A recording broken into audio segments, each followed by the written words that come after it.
And hello, horror fans, and welcome back to another episode of the Zone TV Movie Entertainment with me, your host Jonathan. Once again, bringing you my thoughts and movie review for the brand new horror film Black Phone 2, starring Madison Thompson, Ethan Hawke, and Madeline McQuarrie. I butchered that, I apologize. So, the grabber, he's back, and this time he wants revenge for what happened to him at the events of the first film in the first Black Phone. Now, if you don't know who the what Black Phone movie is, it tells the story of a grabber who grabs children, locks them up in basements, and you can figure out the rest from there. And then, there's a mysterious black phone that's in the wall, and apparently, from the first movie, you can hear the voices of the victims of the past that the grabber has officially have formerly killed. So he has the new kids. He has the new. So in the first movie he grabbed Finland, who was the first kid who survived his encounter, and now him and his sister are marked for being targets yet again by the grabber. And his sister has a gift where she can see into the past and talk to the spirits of what happened to certain people.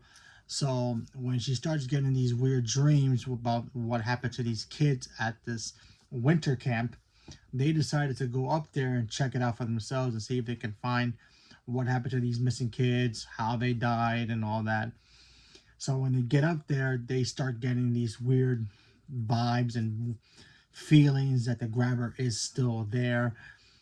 And the grabber is still there, and he plots his revenge on Finn and targets his sister as like, okay, you took me down, and I'm back, coming after your sister to get to you. And that's basically the gist of the premise of what this movie is without explaining too much about it. So I'm gonna leave it at that. This movie's cool. I thought this movie was cool. Honestly, I like the first one a lot more. There's some stuff in here that I think that, how can I put this? Okay, so if you've seen the first one, you know what happens at the end of that first one. So the events of that first one happens in this one, but they kind of, in my opinion, and this is a negative, they kind of stretch it too much, in my opinion. Now, the stuff that happens in this movie was cool to see, and I liked it. I just felt like, wait a minute, this feels a little too familiar about a certain other character that attacks people in their dreams. If you know who I'm talking about. It kind of reminded me a lot about Nightmare on Elm Street.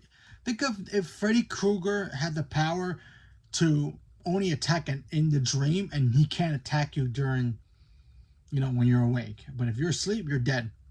Kind of like that. Except in the Freddy Krueger case, Freddy Krueger can't kill you in your dreams and outside of it as well if he, comes out of it.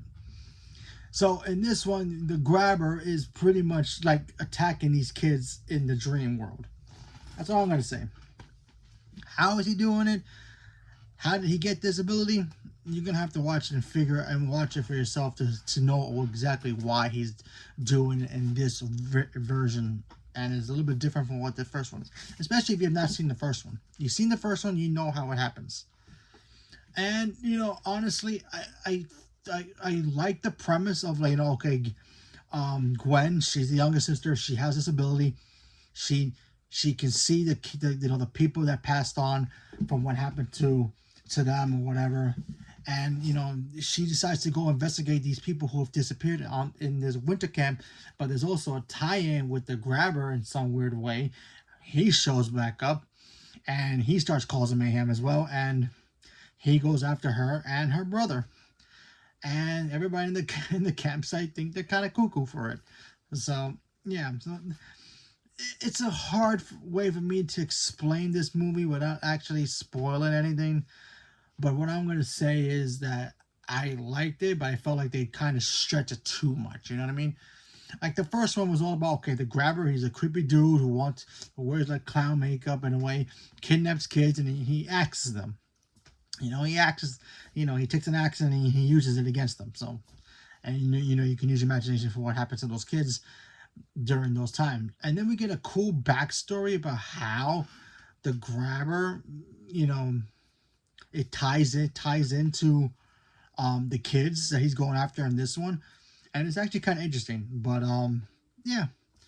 So, you know, and honestly, when Ethan Hawke is on screen, and he's not in screen a lot, dude delivers.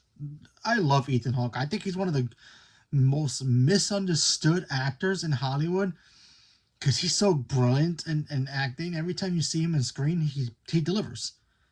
And a lot of people don't really talk about his movies because you know he's in movies. A lot of people don't know about his movies. You know, there are some movies oh, that's an Ethan Hawke film, or obviously Training Day. You know, everybody knows that one obviously, but when it comes to other films, it's like not so much.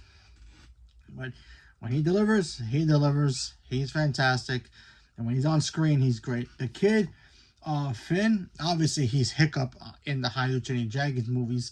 He's fantastic. I like the girl who plays Gwen. She really stood out to me in this movie because she was like the main lead, in my opinion. I think she really was the main lead in this movie because her brother was in the movie, but I feel like his character was kind of taking a backseat only because he was the main focus of the first one. And after his, you get his traumatic moments in here of him freaking out about what happened to him in that, that dark room. But they didn't really give us enough about him, dealing with that. Yeah, he became a kind of a troublemaker in school a little bit, kind of like, doesn't talk to people. Trauma affects people differently, obviously. But I kind of wish we got a little bit more information about how he was dealing with that. But then when he found out his sister was in danger, he turned that off right away. He was like, okay, I gotta be a big brother, protect my sister.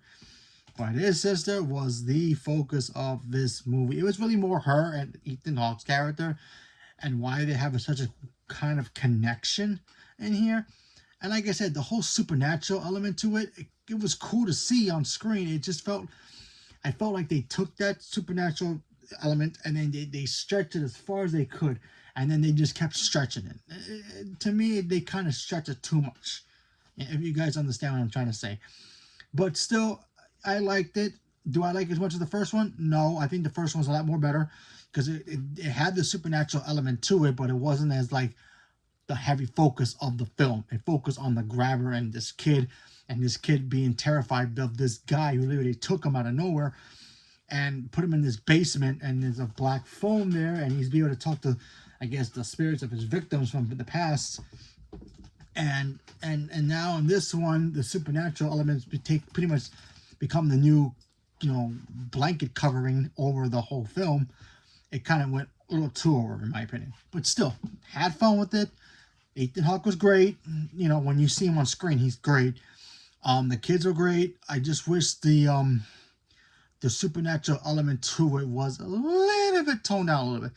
Just a little bit. Because there were moments in here I'm like, really? You're going to go that route? Really? It felt, like I said before, it felt too much Freddy Krueger.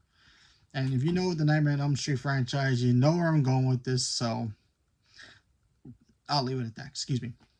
So, leave me a comment below. Let me know what you guys thought about Black Phone 2. Did you guys watch the first one? Did you guys enjoy it? Are you planning on seeing this one? Did you see it already? What did you think of it? Do you think like I do? You felt way too much Freddy Krueger in my, the modern Freddy Krueger in a way, or you felt it was great and you loved it? Awesome if you did. For me, it was cool, but whatever. So leave me a comment below. Let me know what you guys thought about Black Phone 2. Are you guys looking forward to seeing it? Not seeing it? Saw the first one, didn't see the first one, not planning on watching either, not a fan of horror movies? Leave me a comment below. Let me know. Stay tuned for more. Thank you very much, and have a good night.